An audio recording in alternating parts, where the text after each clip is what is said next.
morning mga kasambahay! Welcome to Doctors on TV. I'm your host, Dr. Sara Barba Cabodil. A new day to feed our mind with important and timely information. Hindi maikakaila na malaking bagay ang social media upang magamit na tool to disseminate information. At ito rin po ang way ng marami sa atin upang maging updated sa mga nangyayari sa ating kapaligiran. And through social media, nagkakaroon po tayo ng creative and interesting ideas na pwede rin po nating magamit on our daily lives. But setting aside the positive impact of this platform, alamin naman natin kung ano nga po ba ang naidudulot ng sobra-sobrang social media exposure sa mga bata o sa teens. For the details, let's watch this.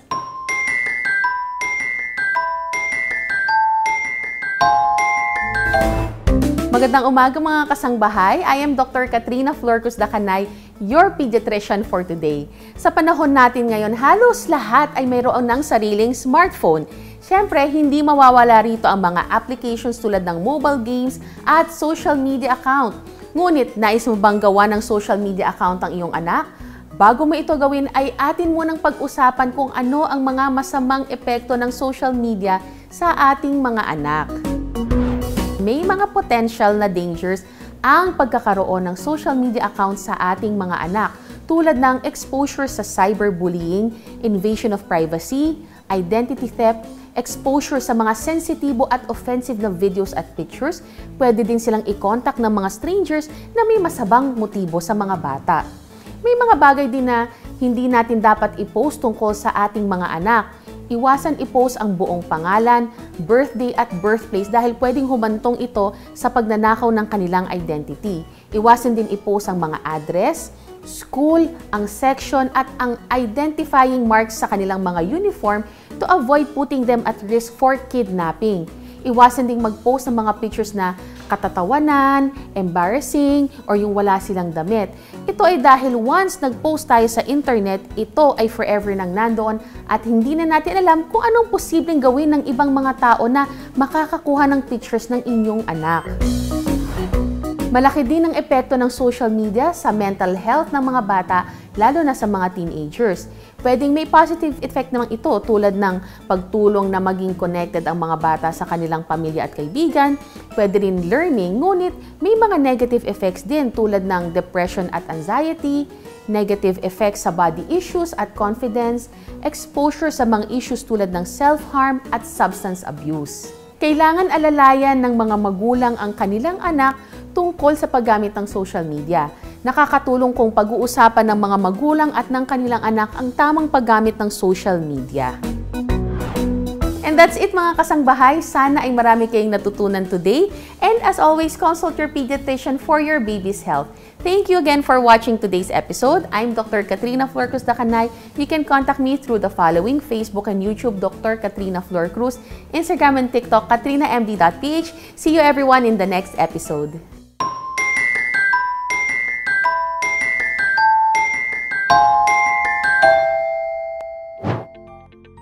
Ayan mga mommies, naku, I hope may naitulong po ito sa inyo. Kaya naku, lagi po nating isipin ang mga health ng ating mga anak. And before we go deeper, hindi po namin pwedeng kalimutan na imbitahan kayo na i-follow and i-subscribe ang aming mga social media accounts. Please like and follow our Facebook page at www.facebook.com/doctorsontv and like and subscribe to our YouTube channel. Just have to type www.youtube.com/@UNTV and Rescue. And you can actually send us questions and comments po sa mga pages na yan. Ako, kaya after liking and subscribing, i-share nyo na din po sa inyong mga friends and family. Mga kasambahay, maya-maya po ay may makakasama tayong guest from Makati Medical Center. Nako, kaya huwag nyo po ililipat ang channel. Doctors on TV, we'll be right back.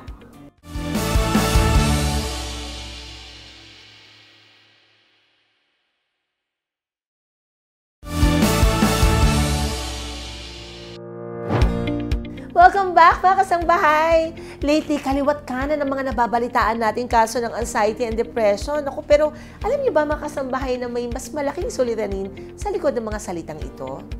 Dito po pumapasok ang iba't ibang uri ng mental health disorders. Ano-ano nga ba ang mga kaganapan sa buong mundo na maaaring magdulot ito, mapabata man o matanda? Para po sa detalye, panoorin po natin ito.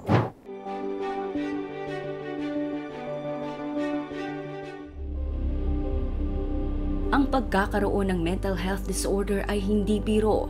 Ayon sa World Health Organization, naitala noong August 2023 na higit sa 700,000 katao kada taon o katumbas ng isang tao kada 40 segundo ang namamatay taon-taon sa buong mundo dahil sa suicide. Ito rin ang ika-4 na pangunahing sanhi ng kamatayan sa mga taong nasa edad 15 hanggang 29 na taong gulang.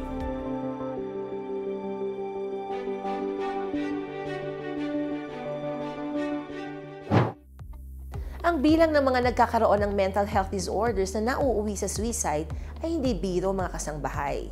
We should always be kind to everyone because we have our own battle behind the smile in our face. At upang mas lumawak pa ang ating kaalaman tungkol sa mental health disorders, meet our expert, a beacon of understanding in the storm of emotions, with a wealth of knowledge and an empathetic heart, helping individuals find solace and strength within themselves. Let us welcome Dr. Carmina Charmaine Bernardo, a psychiatrist from Makati Medical Center. Good morning, Dr. Charmaine, and welcome to Doctors on TV. Yeah, thank you for this opportunity. I'm very honored, and good morning po sa inyong lahat. Yes, Doc, and thank you at pinagbigyan nyo kami here dito sa sa Doctors on TV, and alam natin from dun sa hugot natin dun sa katagalan din na naging pandemic ang daming mas tumutok po dito sa sa mga social media and lahat na nasa internet of course, and we would want our viewers to understand kung gaano nga po ba yung naging impact sa ating lahat, especially sa mga bata at sa mga teens. Nako, at ito mga kasambahay, para po mas mabigyan pa natin ng mga impormasyon ang ating mga viewers, alam naman natin na marami talagang misconceptions pagdating sa mental health. Nako, alam kong marami nakakaranas po nito, ganitong klase ng mental health disorder. At para po mas maintindihan nila, Doc, simulan natin sa what are the kinds of mental health disorders? Maraming mga mental health disorders. Unang-una dyan, yung mga naririnig ninyo, number 1 would be schizophrenia. Ang schizophrenia, ito yung makikita natin sa daan, ang tawag sa kanila mga taong grasa. Nagsasalita silang mag-isa, parang meron silang, nagre-react sila sa isang bagay na hindi natin nakikita na normal na tao. Pero para sa kanila, normal yon. May mga naririnig silang boses, kakaiba yung mga ginagawa nila. It could range from actually pakiramdam nila na maraming tumitingin sa kanila, kinakausap sila, may mga camera sa kisame, so pwedeng umabot sa ganon. Ang tawag natin doon, pag tayo lang ang nagsasabi, paranoid. Paranoid yan. Ang pakiramdam niya, maraming nakikipag-usap sa, or maraming tumitingin sa kanya, pinag-uusapan siya. So pwedeng yun, that is one form. Pero yun ang tinatawag na schizophrenia. Another yung tinatawag natin na bipolar disorder. Bipolar disorder, ito yung mga masyadong masasaya at nagiging masyadong malulungkot. Say bipolar, it's two poles. It's the North Pole and the South Pole. So, meron din tayong ganon. Pangatlo, depression.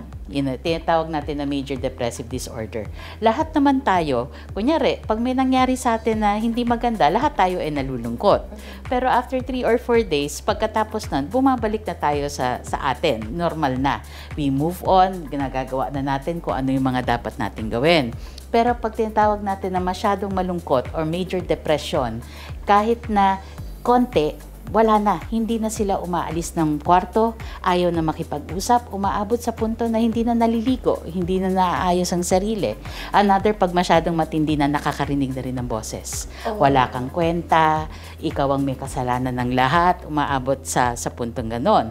May mga pasyente din na nagsasabing, wala doktora, kaya ganito ang Pilipinas dahil sa akin. Pag naaapektuhan na masyado ng kalungkutan ng isip. Pag masyadong malungkot ang tao, ayaw natin umabot sa punto na may gusto na siyang gawin na masama sa sarili niya.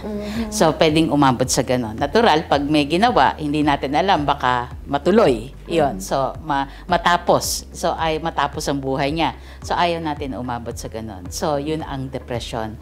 Another, ito yung pinaka-top 4, tinatawag natin na nervyos or anxiety. Magkaiba yun sa depression. Ang anxiety o nervyos, yung bakit ganito? Sumisikip ang dibdib ko. Parang hindi ako makalunok, hindi ako makahinga. Mamamatay na ata ako. Tapos pag tinakbo sa emergency room, lahat na laboratories normal. Normal, okay. Yeah, so yun ang tinatawag natin natin na nervyos. Okay, doktora, no? Gusto kong balikan yung sinabi niyo po about depression. Okay, sabi niyo, pag na-depression, nalungkot, okay, dadating yung time na for a few days, parang hindi kaya na maging productive. Kahit maligo, hindi kaya. Okay, so meron ba yan? Kasi nahirinig natin, ang depression, merong major, may minor. Kailan nagiging delikado or mas nakakatakot? Yung gaanong katagal po yun na parang dapat alarmed na yung mga nakapalibot po dito sa pasyente? Yes. Dati, kasi meron kaming basihan. Hindi lang naman pag sinabi namin na may nakausap kami, kagad may huhugutin kami. Depression yan. Siyempre may sinusunod kaming libro na nandun lahat ng criteria. Pag merong criteria to follow. Yung major at saka yung minor, dati may minor depression. Tinanggal na yun dun sa libro namin. So it's a major depression. Ngayon, pag sinabi mong gaano katagal, nahihintayin mong ganun yung kamag-anak mo, kung ano nangyayari. Usually it's 2 weeks. 2 linggo yon. So pag 2 linggo, na ganun yung kamag-anak mo, ayaw lumabas ng kwarto, ayaw makipag-usap, ayaw kumain, hindi natutulog o nahihirapang matulog o may ang kadalasan ang sinasabi sa akin ng mga pasyente ko, doktora, para po ako yung alarm clock ng mga manok. Ako nagigising una pa, tapos titilaok yung mga manok. Pag gano'n, masyadong maaga magising, so yun mga ano na yon, senyales ng depresyon. Ang mahalaga doon, yung tinatawag ko na functioning. Ibig sabihin, hindi na nakaka-function, hindi na pumapasok. Minsan nalilate, nakikipag-away na kung kani-kanino. Kung estudyante, bumabagsak. So, wala ng kaibigan, ayaw makipag-usap sa kaibigan, ayaw lumabas. So, yun yung tinatawag na may problema na tayo pagdating sa functioning. So, that is a major depression. Usually, it's 2 weeks at saka yung functioning mo apektado. Katulad nun, ayaw na maligo. Ayaw mag-toothbrush, ayaw kumain, ayaw matulog. So, may problema. Pero doktora, should we also consider here na dapat talaga merong trigger? Ibig sabihin, baka namatayan naman, okay? So, I mean, meron bang cases na depressed ng isang individual, pero do you classify that as a depression case? When wala namang talagang trigger, walang nangyari, bigla na lang siya nalulungkot. Does it happen? Yes, that is what we call endogenous depression. These are the kinds of patients na pupunta sa akin, doktora, ba't ganon? Maayos ang pamilya ko.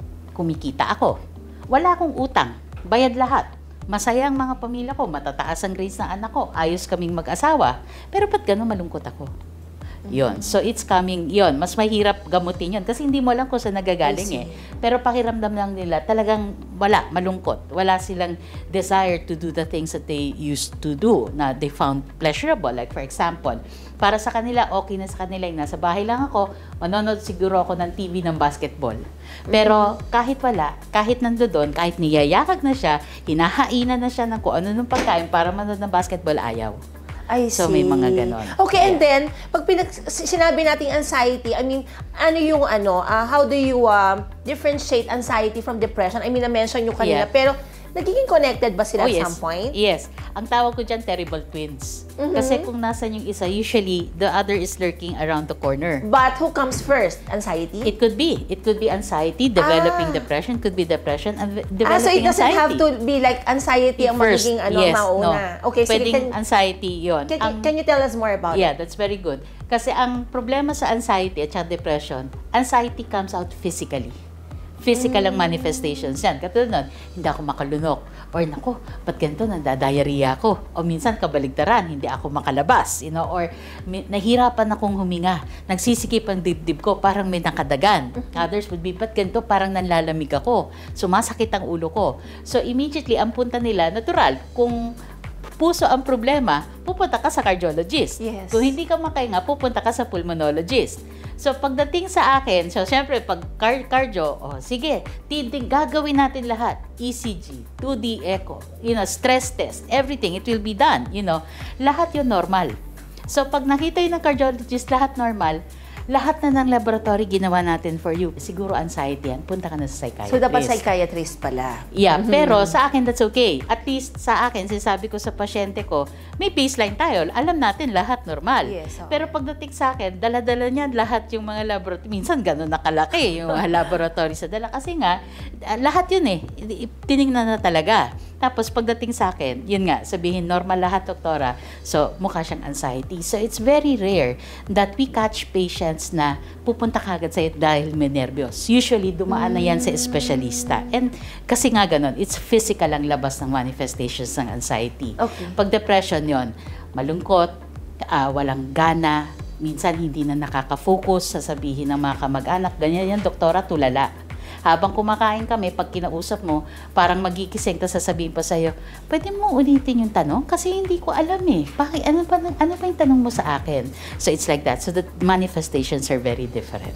I see. Okay, so magkakaiba ng presentation pala, doktora. Pero ito, di ba, minsan may nababalitaan tayo na masigla naman, kumbaga productive naman, and all of a sudden, bigla nag-suicide na lang. So, I mean, ganung cases po ba would fall either under anxiety or depression? We don't know that because it could either also fall under bipolar. It could be also schiz. Paano kung sa schizophrenia, inuutusan ka ng boses, tumalon ka para pagtalon mo, mananalo yung Diyos, matatalo yung demonyo. It could be like that eh. I see. And they respond to it. So not necessarily the secondary to depression. Yeah. So it can be another mental health disorder. Yes. Okay, kanina natanong ko na rin to yung about dun sa sadness and depression. So sadness is like a normal emotion among us individuals, Yes. di ba? Yeah. And then, kailan siya parang pwedeng maging depression? I mean, what can lead sadness? What can lead it to depression finally? As I've said, like for example, a favorite pet died. Of course, you will feel sad. But after 3 to 4 days, you will bounce back again and life goes on. You move on. You still are able to do whatever you need to do. Pag depression, kunyari, may trigger, namatay yung pet mo, malungkot ka all throughout. Parang hindi ka na makarecover from that. And then, functionality is affected. And then, maabot na, oy, teka, mukhang magdadalawang linggo na to ba't ganito pa rin to? Yun. So, I see. that, it's sadness is there. We all feel sad at a certain point. But the thing there, and the tip there is that you would be able to go back to your normal functioning again after 3 or 4 days. Yeah, you'd still feel sad, but life moves on. You're still able to do whatever you need to. So, okay, doktora, napaka-importante pala na talagang maka-bounce back. Okay, so dapat yung the inner side of you, kailangan maisip mo na hindi, okay na to, siguro enough na, kasi sabi nyo nga, di ba, parang normal naman yung grief eh. So it's just that kailangan mo lang din maintindihan na life has to move on, okay? And so yun pala yung importante doon, or else mahihila ka na lang pababa. I'm sure marami din sa ating mga viewers with yung the past, itong pandemic, yung kasagsagan, maraming ganun. Like ako, I myself, dinaanan din po kasi magkasunod din ang both parents ko. And nakita ko yung need na kailangan talaga, yung need na makabangon kasi I have like my husband pa with me and then my kids, okay? So yun, para at least hindi ka kainin ng depression. Yes. Okay. And ito, doktora, how does it affect the daily life of a person kapag ganyan na nade-depress ang isang tao? Maraming epekto dyan. Of course, kasi hindi lang naman ang titingnan mo dyan yung occupation mo pating pakikitungo mo sa pamilya mo o sa may ibang tao, apektado din. Yun yung usual. Pag sinabi mo na functioning, it's not only occupational, it's with your relationships. It's also social. So, it affects a lot of things. Like for example, kung may bahay ka, sa bahay ka, baka hindi mo na maalagaan, hindi mo na, dati nagluluto ka for your kids, ngayon wala. Take out na lang tayo. That kind, hindi ako maka-function. Kunyari, nasa opisina ka, meron kayong deadline na project na talagang kailangan ng kumpanya mo, hindi mo matapos yung parte mo. So, papatawag ka ng box mo, ano ba nangyayari sa'yo? Ba't ganito? Kailangan natin to. Dati, ang okay na okay ka. Pero ngayon, parang nagkakaproblema ka. May problema ba? So, the thing there, yung mahahalata ng tao na nasa labas ng depresyon, malaki ang changes. Dati you're very functioning, you're on time, maayos, lahat ng binibigay mo, good. Ngayon, ang dami mong pagkakamali. Hindi ka na pumapasok, nag-a-absent ka pa. Parang matamlay ka. So, maraming changes na gano'n naman. I see. So, yung productivity sobrang affected. Kaya lang, doktora, pag hindi kasi talaga hindi ka nagising sa katotohanan na, teka muna, hindi na ikaw yan. Okay? So, syempre, baka mamaya you might lose your job. And then ending, lalong mag-a-add up dun sa depression. It could, yes. Kasi nga, kung ang problema at the start would be financial, tapos nagka-depression ka, naapektuhan yung work mo, natanggal ka, mas lalong lalala. The more that it, para siyang, ang sabi ko dyan, para siyang vicious cycle. So at a certain point, the depression, that cycle needs to be cut somewhere. So if maganda magpatingin ka sa psychiatrist, or kung hindi, still, I have to admit, the stigma is still there. It's lessening, but still, there are some patients na hindi komportable to magpatingin sa psychiatrist. So, pwedeng psychologist, pwedeng counselor, patingin dun muna. Pero ang psychologist, pag nakita niyang masyado ng malalim ang depression, it's severe, then sasabihin niyan, baka kailangan maggamutan muna tayo. Why?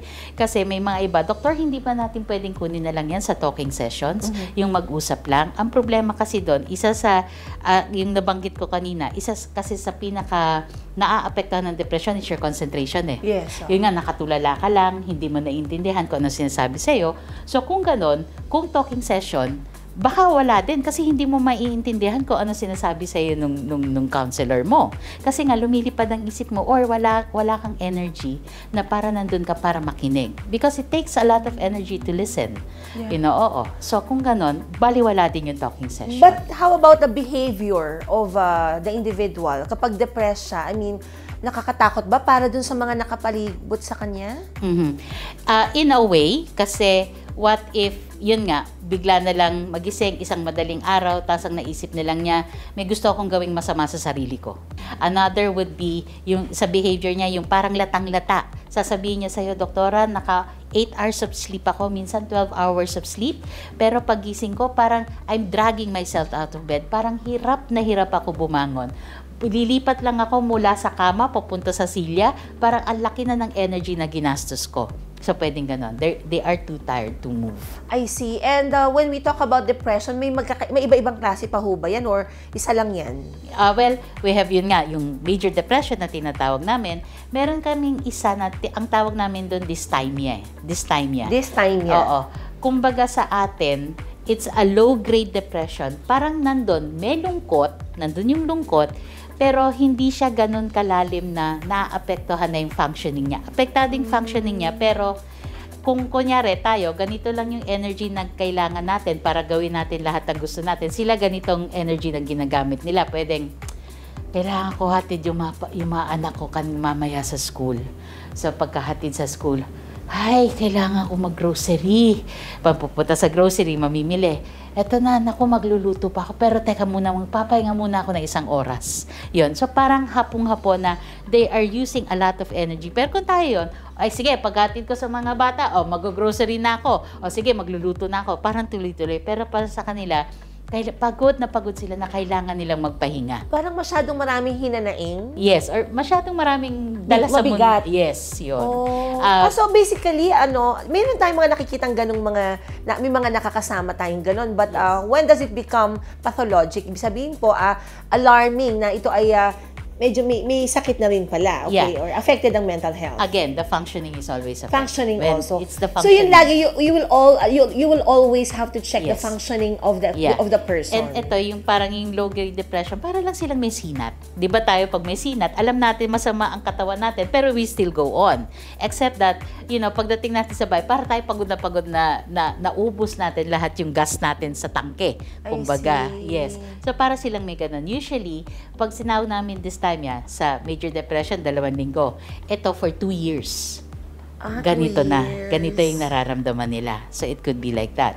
Another na tinatawag natin yung treatment resistant. Ibig sabihin, binigyan na namin ng 2 klase ng kasi antidepressants yan eh. Binigyan na namin ng 2 klaseng antidepressants na kumpleto nila yung treatment regimen for each antidepressant, pero hindi nag-i-improve. Depressed pa rin. So, may tinatawag tayo na treatment resistant. So, mas mahirap gamutin yan, Doc? Yes, mas mahirap. Because of yung drug resistance? Oo, yes. I see. And, so, doktora, talagang very broad din si depression. But, apart dun sa na-mention natin kanina ba na, okay, so, pwedeng may post-traumatic experience, okay? So, meron pa bang iba? I mean, kahit walang trigger, can it happen? And ano pa po yung ibang causes of depression? There are a lot of causes of depression. Of course, number 1, yun nga yung parang everything's going fine but I'm feeling sad. You know, so that's endogenous depression. Another depression would be, yun nga, may trigger. There was a traumatic experience. It seems that you were not able to get out of that traumatic experience. Nagtuloy-tuloy tayo. So that is another type of depression. Another, yun nga, yung treatment resistant, kahit na binigyan ng dalawang klaseng antidepressant, hindi pa rin gumagaling. And yung sa studies na nakita namin here and abroad, actually more abroad, 1/3 ng lahat ng population ng may depression, 1/3 yung tinatawag namin na treatment resistant, hindi talaga nagre-respond sa gamot. Yung 1/3, yun yung nagre-respond, tapos okay na sila. Yung gitnang 1/3, yun yung tinatawag namin na partial.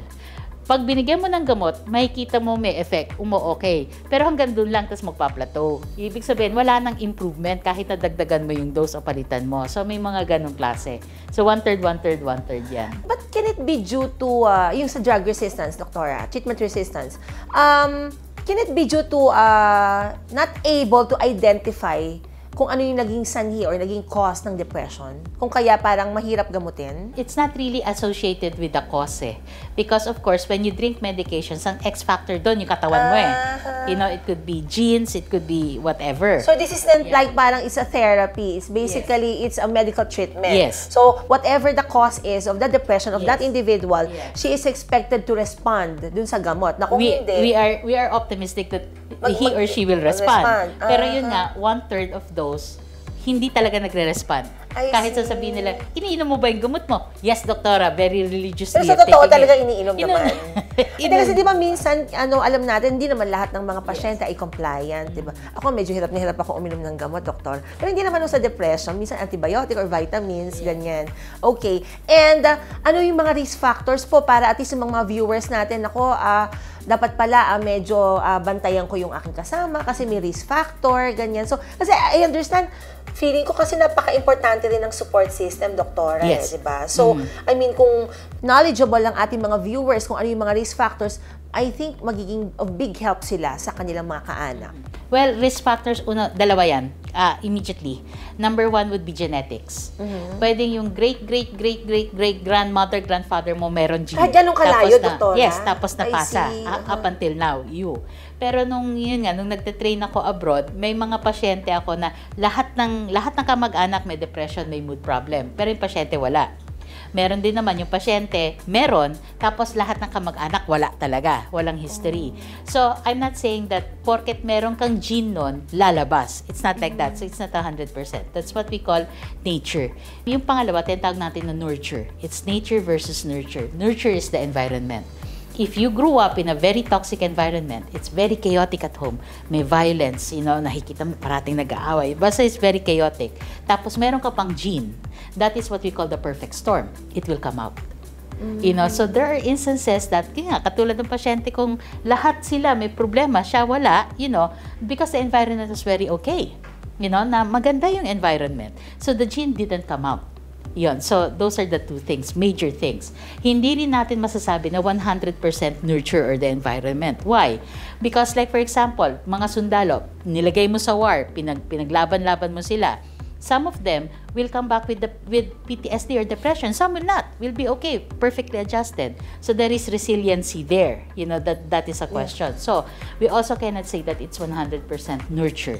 So what we're saying right now, and the hypothesis is, it's a combination of nature, your genes, and nurture, your environment, that makes a mental problem comes it isn't a sole factor only. Yes. So maraming basically, factors. Multifactorial siya. Tapos sa babae, hormonal. Very important. Nako, so there would be, kasangbahay, there would be times na makikita mo yung kamag-anak mo, 1 week before the period, parang irritable. Hindi mo makausap ng matino. Kung ano sila, masungit, umiiyak bigla. So 1 week before the period, so meron ganon. So there is a hormonal component. Kaya ako, parate kasama ko sa tanong ko yan. Pag meron, of course, I refer to OB kasi kailangan makorek yun. I might be giving my medications, pero kung hindi ko na-address yung hormonal component, then may problema. Hindi ko nabibigay yung lahat.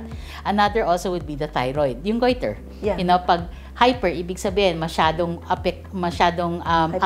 hyperactive yung thyroid mo, masyadong activity, pwedeng para kang manic nun. Yung galaw ka ng galaw, hindi ka mapakali, nagpapawis ka, that kind of thing. Pag hypo, yung wala namang activity, malungkot. pwedeng depression, pwedeng pagkamalan. So lahat yon kailangan Ma-check. ma-check. Okay, ma-roll out muna natin, di ba? Kung hindi yun ang sanhi. Okay. But is depression considered a disability, Doktora? Yes, it is. It is, I think, if I'm not mistaken, the first or the second leading disability in worldwide. Yeah, it affects a lot of people. I see. Pero sa atin, dito sa Pilipinas ba, would you know if it falls under the category of PWD? Yes, it does.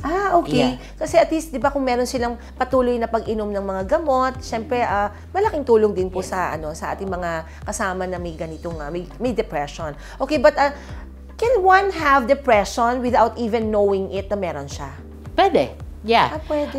Why? Kasi may dalawa kaming major criteria for depression. Una is a depressed mood. Yung malungkot ang mood mo, it could be blue, you could be sad, you could describe it in all of those things. Yung second criteria, and this is it, it's depressed mood or, it's not an and, it's an or. Tinatawag natin na anhedonia or the loss of motivation, the loss of finding pleasure in things that were pleasurable before.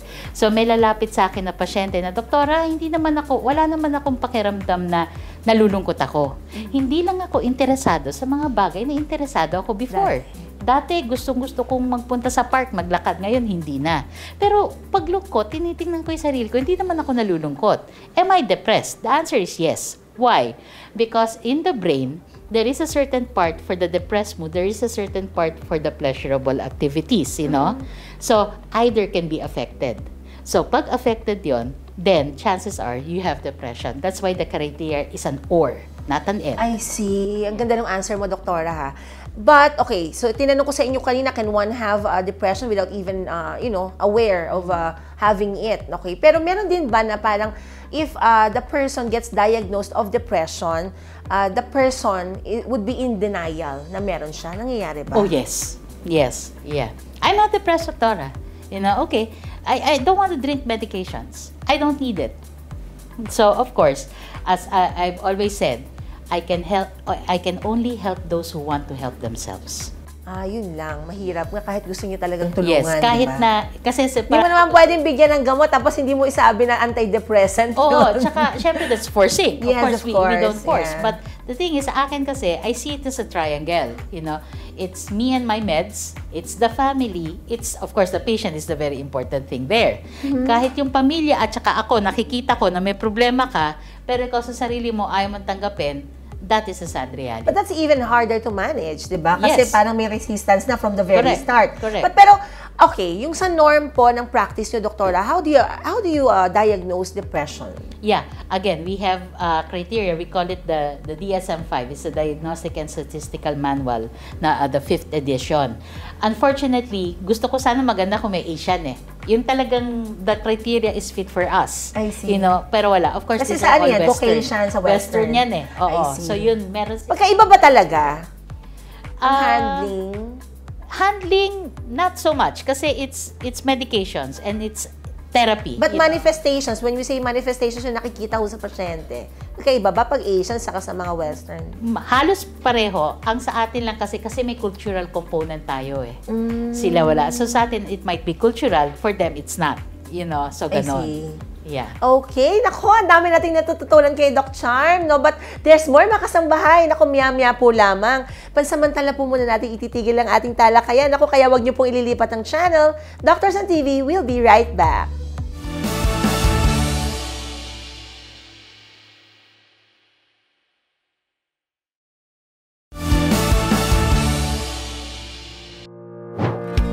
Welcome back to Doctors on TV. At para pa rin po sa pagpapatuloy ng ating talakayan, still here with us is Dr. Carmina Charmaine Bernardo, is a psychiatrist from Makati Medical Center. But before we proceed further, Doktora, meron po tayong isang kasambahay na lumapit sa ating programa para po malaman kung ano ba talaga ang kanyang health condition. And for that, let's watch this.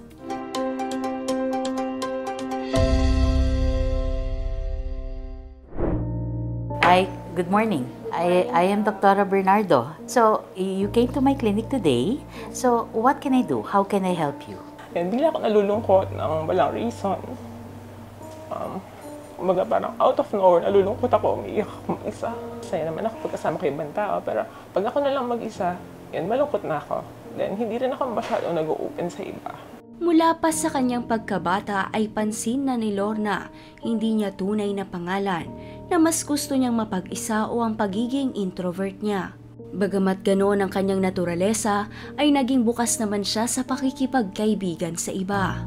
Hanggang sa dumating ang taong 2018 nang maobserbahan ni Lorna na naging sobrang malungkutin siya at iniisip niya kung siya ba ay mayroon ng mental health disorder. Ito ay dahil alam niya ang kanilang family history na nagkaroon na noon ng severe depression ng kanyang ama at na-diagnose naman ng with bipolar disorder ang kanyang nakatatandang kapatid. You said your symptoms started you when you were around 30. Was there anything going on at that time? May nangyayari ba sa'yo during that time? Parang wala naman. Parang the usual lang naman na nangyayari. Work, bahay, ganun lang.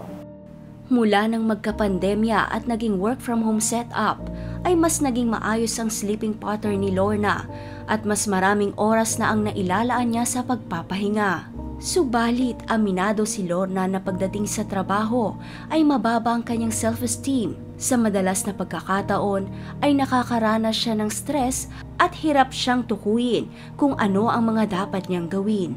Nakakaramdam din siya ng kawalan ng pag-asa sa hinaharap. At bukod dito ay madalas niyang sisihin ang kanyang sarili sa mga mali o hindi inaasahang mga pangyayari. Kamusta ang konsentrasyon mo? Nakakapag-concentrate? Kunyari, nagwo-work ka, nakakapag-concentrate ka ba sa work mo? O parang pag tinignan mo yung screen, nako, ano nga ba yung binasa ko? Babalik ka ulit sa umpisa, tapos babasahin mo ulit. May ganun ba? Or hindi ka makapag-concentrate kung ano nangyayari? Kundi kaya nanonood ka ng TV, parang hindi mo naiintindihan kung ano yung palabas. Nangyayari ba yun sa'yo pag depressed ka? Opo, nangyayari siya. Hindi lang siya pagka-depressed ako. Minsan pagka regular days lang, parang may feeling ako na hindi ako makafocus sa work ko, na parang ang dami-daming pumapasok sa utak ko na yung nasa harap ko, hindi ko siya ma-focusan. Pagka may isang bagay na pumalpak, na sisisihin ko yung sarili ko. Na parang ang tagal ko mag-move on.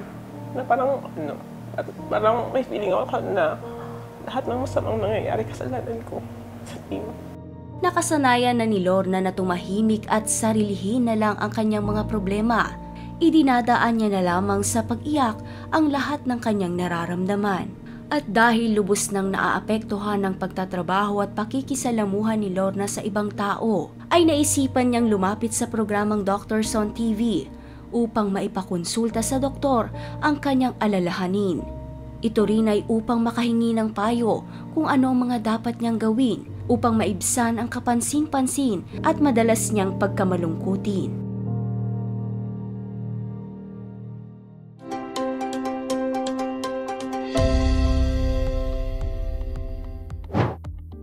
And for that, Doc Charm, regarding po sa ating check-up ng ating patient, yun pong napag-usapan po ba natin kanina ay lumabas po dun sa diagnostic results niya? Yes, yeah. Nung nakausap ko, na-interview ko yung pasyente mismo So, nandun lahat. Na-check niya halos lahat ng mga requirements, So, yes, she has a major depression. I see. And kamusta po siya?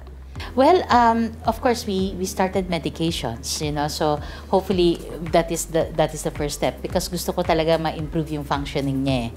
Right now, she's kumbaga sa kotse, ginagamit niya lahat ng gas niya sa tangke para lang magawa niya lahat ng mga responsibilities niya. Of course, sa akin kasi at the end of the day, dapat may 1/4 ka ng gas parati sa tangke mo para sa iyo. Yeah. Makapag-relax ka, magamit mo for your me time. Sa kanya at that particular point, wala nun So yun, binabalik natin yon. Okay, but how about the chance na mataas ba ang chance that we can control her depression? Yes, with the medication. So, she's following up. So, maganda yung natutuloy niya yung medications. So, there is improvement. I hope that she will continue treatment. Mahalaga kasi matapos niya yung treatment. And ano pa po yung mga iba niyo pong nire-recommend para at least wag mag-progress yung condition niya? Ang maganda talaga dyan, they follow a routine. Meron silang routine. Ganitong oras lang, pagising ko sa umaga, ito gagawin ko, mag-walking ako ng konti, gagawa ko ng breakfast ko, tapos magtatrabaho ko up until this certain time. Then after this certain time, then alagaan ko naman yung sarili ko. Yung sarili ko naman asikasuhin ko. May mga iba kasi, and I don't blame anybody, you know, pero kasi naging ganito na yung setup natin after the pandemic na tataka lang ako sa mga ibang pasyente ko. Nagsasabi sila, doktora, kasi meron pa akong meeting ng alas 11 ng gabi. So, dun pa lang, nadidisrupt na yung routine eh. So, sabi ko, paano ka makakakuha ng magandang tulog yan kung hanggang alas 11, hanggang alauna ng umaga, nagmi-meeting kayo? Yeah. Yun. So, may mga ganun pa rin. I see. And sa case po ng patient natin, ano po yung mga signs and symptoms na dapat mabantayan, okay? Para at least, you know, instead na mag-progress yung sakit, ay mag-improve po. Yes. Siyempre, babantayan natin unang-una yung tulog. Kailangan maganda yung tulog, nasusustain niya yung tulog. At sa akin, ang golden hours of sleep ko is within 7 to 9 hours of sleep. Dire-diretso yun. Mahirap yung sasabihin niya sa'yo, doktora, nakaka 8 hours naman ako, pero putol-putol.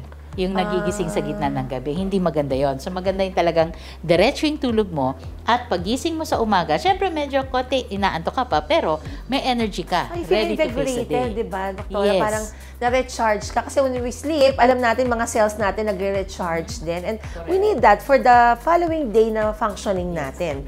Okay, and since isa din po ang stress na nakakapag-trigger sa depression, doktora, no? Paano po kaya natin ito mamamanage para hindi po mag-lead sa depression? Well, stress is there. Para sa akin, parati kong gina-joke to, pati sa mga residente ko, sabi ko, there are only 3 things that are permanent in this world. It's death, it's taxes, and it's stress. It will be there. Yeah, hindi mawawala. Yes. Okay. But the thing is, stress is there, but it is the ability for you to cope with stress and to, you know, to adjust to not really adjust, but to how you will manage your stress. That's very important. So for me, number 1, there's actually having a routine eh. Kasi nga, ang napapansin ko, well, born of the, you know, the pandemic and everything, mangyayari kasi dyan, yung work mo, yung parang backbone mo. Tapos dun mo lang ipapasok yung mga things for you. Yeah. Yes, ang maganda sana kung mapalitan mo yon na meron kang routine, then dun mo lang ipapasok si work as one of those things that you... Oo nga, kasi feel ko wala namang katapusan yung trabaho, di ba? Correct. Kasi pag gising mo the next day, may trabaho ulit. But there will be other, you know, people that hindi, kailangan ko tapusin to ngayon para wala na akong gagawin tomorrow. Ang problema, syempre, pagpasok mo sa work tomorrow, there will always be work. You know, so you have to prioritize. Kung anong kailangan mong gawin lang for the day, then that's it. You know, and then so that you could reserve time for yourself. Kasi, you know, humans, we are serial processors. Ibig sabihin nun, we prioritize things and then we do them according to that. We are not multitaskers. Di ba? Marinig mo yan. Kailangan mo mag-multitask and everything. That is a job for the computers. Because they can multitask. Because when you multitask, you will end up missing something. You will end up making mistakes. Wala kang focus eh. Yes. Kasi gagawin mo. And then by the end of the day, parang wala akong ginawa. Pero parang pagod na pagod ako. Yun. So, you have to prioritize. Saka gusto ko yung sinabi mo, doktora, na kailangan talaga intindihin mo rin yung sarili mo eh. Kasi basically, pag hindi ka buo, how can you like give to others? Diba? Like, kumbaga, as a mom, paano mo mapoportray yung role mo as a mom? O kaya, as a, say for example, as an employee or as a wife. But at the end of the day, the most important thing here is that you portray yourself as you. Correct. Okay, diba? Buo ka. Or else, parang ikaw yung magsasuffer. And pag nawala ka, or nawala ka sa tamang functioning, basically, yung mga nasa palibot mo, na lalo na, syempre, mas masakit kasi loved ones mo, sila yung parang mas mabibitawan mo, no? And, I mean, you know, okay, so should we always validate our emotions and the feelings to lessen the stress? Stress? If you realize, I'm so happy today, then be happy. You know? Yeah, then that's okay. Oh my God, I'm so angry today. Then I'm angry. I'm upset. You know, then why am I upset? What happened to me? You know, that kind of thing. Always, you know, you have to be in control of your emotions rather than your emotions be in control of you. When you are doing a lot of things, you lose track of that eh. And then suddenly, you feel that you're angry. There are a lot of things that are going on. Nagpatong-patong na. Then at the end of the day, bigla kang may nangyari lang na maliit na bagay, bigla kang sumabog. Yeah. And ang problema doon, people will not realize there were a lot of things already happening to you throughout the day. That's why it's like a volcano. It was building up. They will only see the explosion. And it could be triggered by something na nabagsak lang kunyari yung cellphone mo. tapos ganun ang galit sa'yo. So that person nakabagsak ng nabagsak ko lang yung cellphone mo, ba't ganyan ka gagalit? Tapos parang, oo, grabe, no? Yun ang tingin. Mas na-judge pa tuloy. Hindi sila naiintindihan. So it's very important that you are aware. And I agree with you. You validate and you're aware. I'm very angry right now. Maybe I need to take a 15-minute break. I'll leave. I'll go out. I'll take a walk. Yun. I see. Yes, hindi. Kaya ko to. And then mamaya, ayun na. Mount Vesuvius na tayo. Yeah. Eto, doktora, kayo yung sabi nyo, dapat meron kang routine, diba? Ganyan. And of course, you have to spend time for yourself. Okay? So, any lifestyle change recommendations po? Para at least kahit papano, mag-balance off yung stress level natin. Yeah, especially if you're working and then you're just sitting the entire day, you know. For me, physical activity is always best eh. Why? For example, you're walking. You need to concentrate on where you're walking. Baka matalisod ako, baka may ganyan. So you need to concentrate on that. Naaalis yung isip mo eh. You know, I don't recommend driving because in driving, it's so passive na pwedeng lumipad yung isip mo, yung hindi ka makakatutok sa road, you know. So something physical, you could go to the gym, you know, when you're lifting or you're walking, you're doing something, kaya yung focus mo nandun lang, natatanggal sa mga problema mo or the stress of the day. So those kinds of things. I remember I would hear kasi my husband, si Dr. Aline, kasi nasa practice siya ng integrative medicine, particularly traditional Chinese medicine. Sabi niya, alam mo, ina-advise sa mga patients kasi sasabihin, simple breathing exercises. Okay, so give some time, like a few minutes, yes. Na parang andun ka lang, idle, but you do breathing exercises and okay, kakalma ka na afterwards and then you can, return back dun sa iyong ginagawa. Yes. Okay. Because what will happen there is that you need to concentrate on your breathing. That, di ba may 1, 2, 3, yan. So, dun ka ngayon magfo-focus. So, other things will be relegated to the background. How about, doktora, yung kanina, di ba, napag-usapan din natin yung support group, no? So, is it really advisable to share kung ano yung pinagdaraanan mo? Or kung masyadong marami, baka mas ma-judge ka and then eventually mag-boil down sa'yo. Yeah. What's your take on that? Support groups, it's a double-edged sword. Okay? Because in Makati Med, we have the Mood Harmony Support Group. Those with mood problems. Mm-hmm. So we have that. The thing is, it's run by a psychologist. So there is a professional there. So whatever it's that, it's a safe space. Whatever happens in that support group, it remains in that support group. Even yung mga doctors, yung mga members ng support group, hindi alam. But there is a psychologist there who runs it, who monitors it. The psychologist is always there whenever the support group would meet. I see. Yun. So there is a professional. Kaya everything is like, ito naman, pag there is a support group, pero it's not run, there is no professional that's manning it. So, it could lead into all sorts of different things, pwedeng mag-worsen even, diba? Pwede mabully. Yes, mga ganon. So for me, support group, of course, it's very helpful. But I strongly recommend that there would be a professional monitoring. Para mag-gauge kung ano na kung baga nag-i-improve. Oo. And not only that, pati the professional, psychologist, actually, I refer patients there. Nasabihin sa akin, doktora, siya ngayon, more depressed siya ngayon, nagkakaroon na siya ng thoughts na gusto niyang mag-harm ng sarili niya. So, kaga natitimbrehan yung mga doctors na nagre-refer doon. Ay, sino kung maganda pala yung ganyan, okay, nahihingi talaga tayo ng professional help. Okay, so, having mentioned that, curable ba ang depression? Now, that's a very important question, All psychiatric conditions, there is no cure. There is only treatment of the symptoms. Okay, it's not like pneumonia, you give antibiotics, you're cured. No. So, sa amin, ganun yan eh. Doktora, lifetime ba tong medications do we need? It will depend. If maganda yung response mo, then we could do a trial of the medications. But usually, it's a lifetime diagnosis. We give it lifetime. Medications, usually, we give it as maintenance. So, what we say is that it's no different from having hypertension or diabetes. For them, there is also no cure for those conditions. But you drink medications in order for the symptoms not to appear. Para mawala yung symptoms, makagawa ka, magtrabaho ka, mawala yung depression mo. That kind of thing. Or with the hypertension, inom ka ng anti-high blood para yung makontrol yung blood pressure mo. Okay. So it's like But since you compared it with hypertension, does it mean po na kapag kunyari pumalian ng inom, so, nagkakaroon ng attacks in between? Yun nga eh. Kasi yan ang usual sa atin. Okay na ako. hindi ko na kailangan tuluyan, because for depression and for anxiety, usually it's a 1-year treatment Usually 6 to 9 months, 9 months to 1 year, ganon. After 1 year, then we can take out the meds. Why 1 year? Because it takes 1 year to balance out all of those chemicals in your brain. Okay. Pero hindi ibig sabihin na 1 year kang may symptoms. So, usually, after about 2 months, wala nang symptoms siya and they feel okay. Ngayon, sasabihin nila, okay na ako hindi ko na kailangan ng gamot, titigil. What they don't realize is that they are feeling better because of the medications, not in spite of the medications.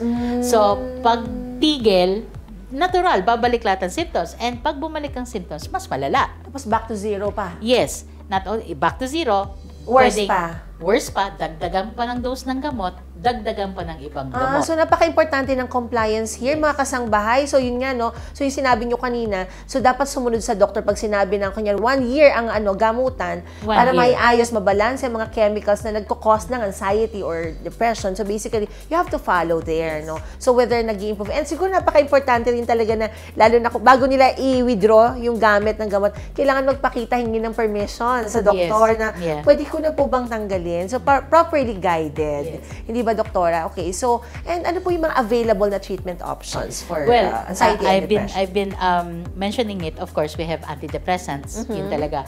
Ang problema lang sa lahat, and I'm saying lahat ng antidepressants, may lag time yan Usually 2 weeks bago mo maumpisahan magkaroon ng ginhawa. Yeah, it starts 2 weeks after taking medication sa tuloy-tuloy because it has to build inside you. It has to build levels. So yun, 2 weeks talaga. So usually ang follow-up sa akin yan, sasabihin ko after 2 weeks kasi doon ko palang makikita yung effect kung nag-e-effect yung meds or not. So that is for all antidepressants. And of course, you start at a lower dose as much as possible. Well, standard. Kung adult, kagad bigay namin yung treatment. Yeah, it's a treatment dose. I don't start low, that kind of thing. Ngayon, for this time usually, yun nga, yung matagal, yung parang may sinat na depression. Usually, it's an antidepressant, minsan isa o dalawa na magkaibang klase, magkaibang category ng antidepressants yun ang binibigay. Ngayon, meron kasi na masyadong depressed, gusto nang saktan ng sarili, gusto nang tumalon sa building, or, yun nga, yung treatment resistant, nakakadalawang klaseng gamot na ako sa'yo, pero hindi pa rin nag-aano yung depression mo, hindi ka nagkakaroon ng relief from your depression. We have what we call esketamine. Ito yung pinakabago. Within 2 hours, matatanggal. Oh, mabilis. Yes, because it's not through oral, it's through the nose, it's intranasal. Yeah, so we give it intranasally.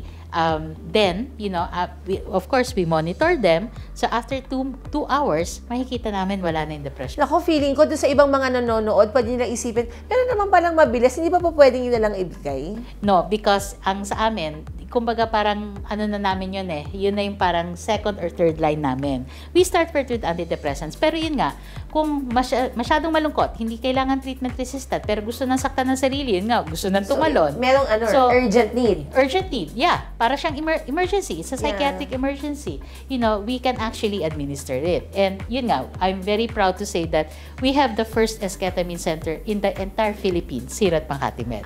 That's nice. So that's of big help para sa mga nagsasuffer ng depression, especially kapag nasa ganitong stage. Yes. And if I may ask, okay, so we've been talking about depression, di ba?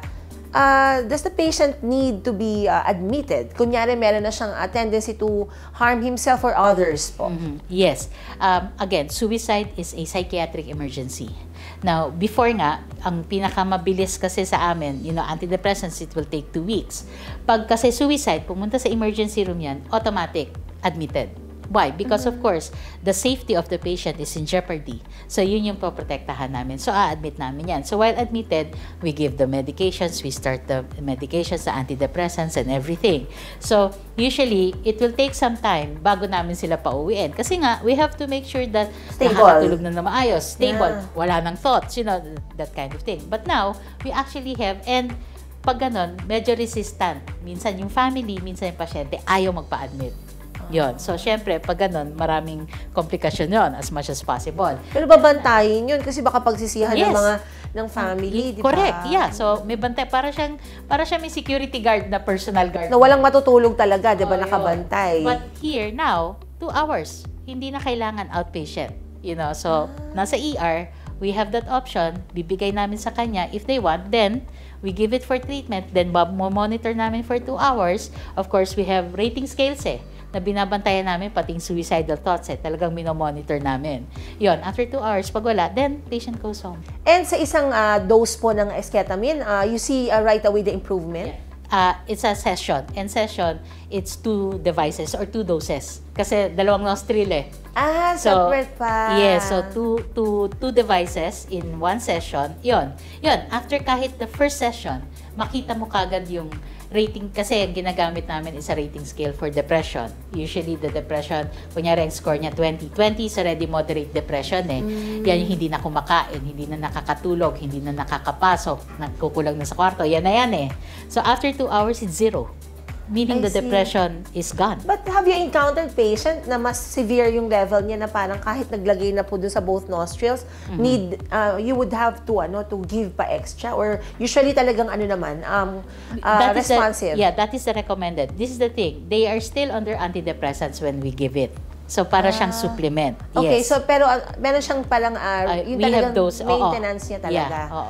Okay. So parang nagbo-boost up ka lang ng dose, okay? Just so ma-stabilize yung pasyente. Kagad, lalo na pag suicidal. Pero when do you not give esketamine? I mean, meron ba yung contraindications? Yes, well, usually the side effects would be increased blood pressure So, syempre, pag uncontrolled yung hypertension mo, we will not give. Another is like, for example, may history ka na stroke, na hemorrhagic, syempre, we won't. Another, kunyari, may aneurysm, so those kinds of conditions. Yung may possibility na mag-increase yung pressure mo sa brain, or magkaroon ka, kunyari, kaka-recent na heart attack lang. So hindi namin pwedeng ibigay. I see. And ito, doktora, kanina na-mention natin na matagalan niya yung gamutan since basically, na-mention nyo kanina na merong kailangan i-stabilize pa yung chemical sa katawan, ganyan, matagalan. So, I mean, kamusta po yung mga side effects ng mga antidepressants? Usually, antidepressants, we see the side effects within the first 2 months of treatment. So, depende sa klase ng antidepressant. May mga iba, ang side effect, diarrhea. May mga iba, headache. May mga iba naman, masyadong inaantok. May mga iba, insomnia. So, it will depend on the type of antidepressant given. Ang maipapayo ko po sa inyo, kung depende po sa gamot na ibibigay po sa inyo, it is your right as a patient to ask everything about the medication. Side effects, wag po kayo mahihiya. Tanong po ninyo sa doktor po ninyo, Dok, ano po bang mangyayari sa akin pag ininom ko po ito? So, kailangan po masagot po ng doktor po ninyo yan. Your doctor and yourself, you have to, their doctors have to educate you with regards to medications that you're taking. I always tell my patients, this is just me. I actually encourage them to Google their medications. Why? They're the ones taking it, not me. So I want them to know what is going inside their body. And I even tell them, write all the questions that you would like to write. And then the next time we see each other, you ask me. And then I'll answer them for you. So, my patients know, and maganda yung pag sinabi mo na, ang side effect nito, ganito, diarrhea and everything, pero wag ka mag-alala, 4 days mawawala yan, then okay ka na. Nag-a-adjust lang yung katawan mo. Yes. And then, sasabihin na nila sa akin, Doktora, tama, nangyari diarrhea, pero naalala ko yung sinabi mo sa akin, hindi ako kinabahan. Okay, so that's big help na. Yes. Pero Doktora, total, sabi nyo din sa mga viewers natin kung may mga tanong ito gusto ko itanong sa inyo kasi dito lang available sa Makati. So, paano yung kunyari nakakita sila ng parang merong may psychiatric emergency, okay? So, how do they go about consulting with you or sa department? Paano po here at Makati? If it's a psychiatric emergency, of course, you go to the emergency room. That's the thing. You evaluate and then you ask a psychiatry resident to see you.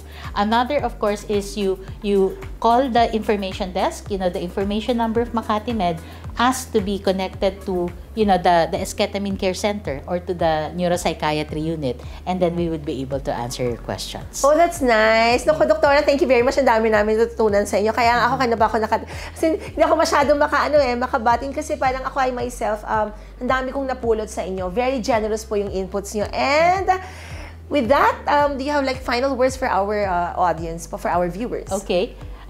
This is very important. There is hope. Okay, there is always hope. Hope is always available. Habang may buhay, may pag-asa. And here in Makati Medical Center, with the Esketamine Care Center in the section of psychiatry, we will do everything in our abilities and everything in our abilities to help all of you. So that's it. Okay, thank you very much once again, Dr. Carmina Charmaine Bernardo, is a psychiatrist from Makati Medical Center. And we hope makasambahay, marami po kayong natutunan sa mga tinalakay natin kanina. Naku, pero hindi pa po nagtatapos dyan. Let's pause for a short break. Doctors on TV, we'll be right back.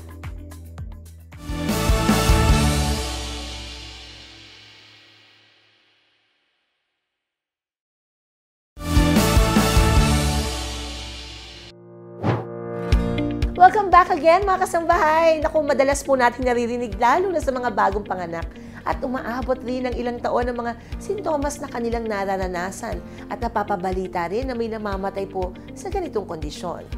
Ito po ay ang postpartum depression. Para po sa detalye, let's watch this.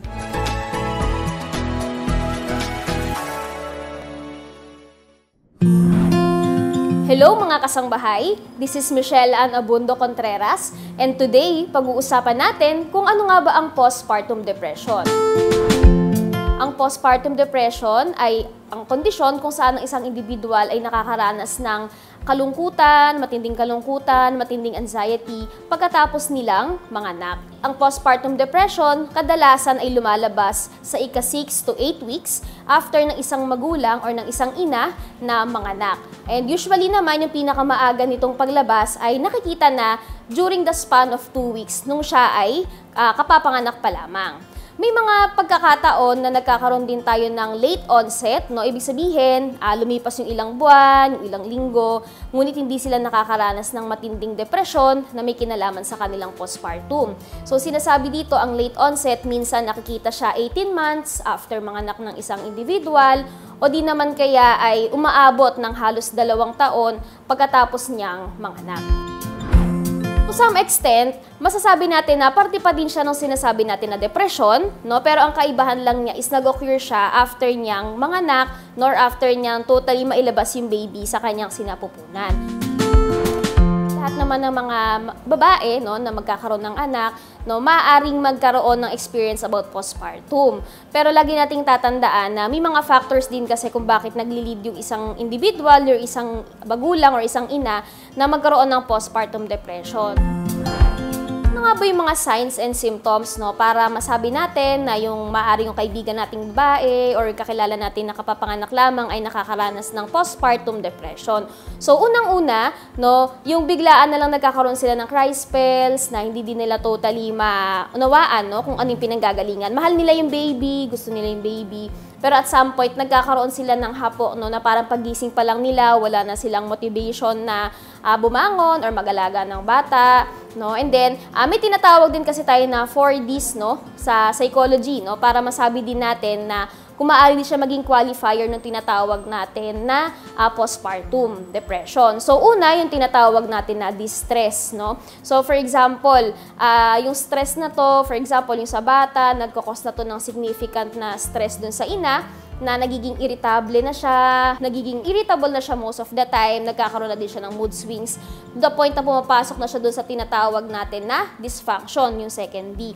So when we say dysfunction, maaaring sa day-to-day functioning niya, meron ng mga nabawasan, meron ng mga nagkaroon ng impairment. For example, hindi na siya nakakaligo ng maayos, hindi na siya nakakapagbihis, hindi na rin siya nagkakaroon ng time na kumain sa tamang oras or makatulog sa tamang oras. Although naiintindihan naman din natin na ang isang ina, kapag nagkaroon ka ng anak, nagkakaroon ka din ng problems or challenge with your sleep.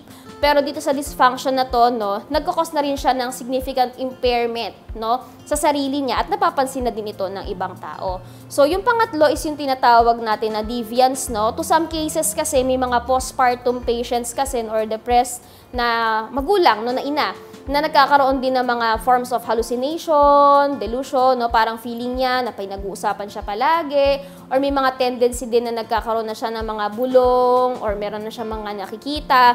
Pero mahalaga din, no, na ma-associate or matignan din nating maigi kung yun bang mga hallucination and delusion na yun is nag-e-exist na before pa siya totally manganak, or baka may mga underlying factors din. And then yung pang-apat, nagkakaroon na din siya ng dangerousness, no, or nagkakaroon na siya ng thoughts na saktan yung sarili niya, saktan yung baby, o saktan yung mga tao sa paligid.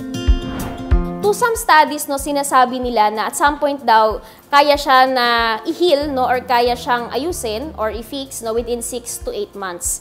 Kaya siyang ma-undergo ng therapy. To some extent, nire-refer din siya for psychiatrist, for proper medication. To some extent, pwede naman siyang ma-heal talaga totally nang hindi ka nag-undergo ng therapy and even medication, provided na yung mga kasama mo sa bahay is also giving you enough support, no, para mawala yung mga ganitong feelings of anxiety mo, feelings of worthlessness, no, yung helplessness and hopelessness. No, kasi basically if you have a good support system, may tendency na mas nalilesen talaga yung feelings of depression na nararamdaman mo associated with postpartum.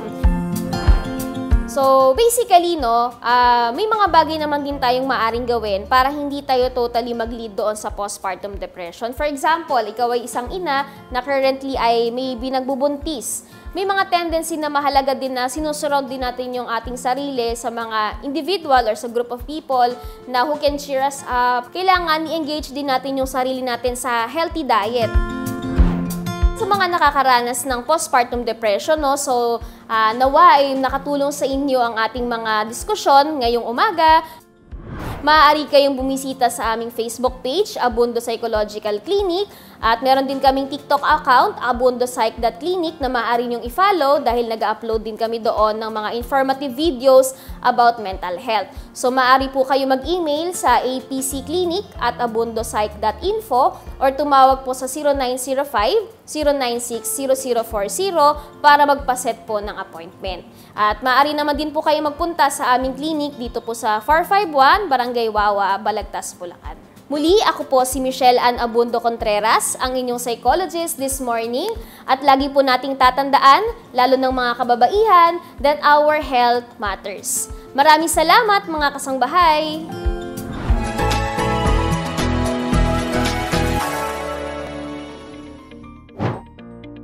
And that brings us to the end of today's enlightening episode. But before we say goodbye, please watch this. Watch these snippets for the upcoming episode on Sunday. Ngayon, anong ginagawa ko? Personally, what I do is yung mga hindi talaga fully established na Crohn's disease, na parang hilaw. And some doctors will not agree on it, no? Sabi ko, okay, let's make your lifestyle a little better, healthier. At yan po mga kasambahay ang aabangan natin sa susunod na linggo. And as we wrap up today's episode, we'd like to extend our gratitude to all our viewers for their continued support. And syempre, bago tayo magtapos, gusto kong batiin ang aking kambal, si Iyo Iya. Hi also kay EJ and kay Doc Aline. Binabati din natin yung mga pasyente natin sa Barba Cabudil Health and Wellness Center. And sa inyong mga kasambahay, salamat po sa patuloy niyong pagsuporta. We hope you found this discussion informative, empowering, and inspiring. Remember to follow us on social media for updates. Don't forget to tune in next time, God willing. Muli po, maraming salamat sa inyong lahat. Ito po si Dr. Sara Barba Cabudil. Let's make it a habit to learn about good health. Only here at Doctors on TV. We would like to thank Makati Medical Center, a hospital with a heart. Located at Amarsal Street, Legazpi Village, Makati City. You may contact them at 632-8888-8999. Like and follow their Facebook page at I Am Makati Med, or you can visit their website at www.makatimed.net.ph. Makati Med Wellness Center, located at 7th floor, Ayala North Exchange Tower 1, Legazpi Village, Makati City. We would like to thank Adlaon Optical, located at ground floor Super 8 Warehouse Poblacion, Bariwag, Bulacan, 0922-878-5911, and second floor Aliw Complex, MacArthur Highway, Calvario, Meycauayan City, Bulacan, 0922-861-2095. Asian Breast Center is a premier healthcare facility dedicated to breast health and wellness. It specializes in breast cancer diagnostics, treatments, and disease management, offering state-of-the-art technologies in treatment guided by American standards and guidelines. Visit their Facebook page at facebook.com/Asian Breast Center PH. The Asian Breast Center is located at the 8th floor of Centuria Medical Makati, located in Kalayaan Avenue, corner Salamanca Street, Barangay Poblacion, Makati City. The center is open Monday to Friday from 9 a.m. to 4 p.m. except holidays.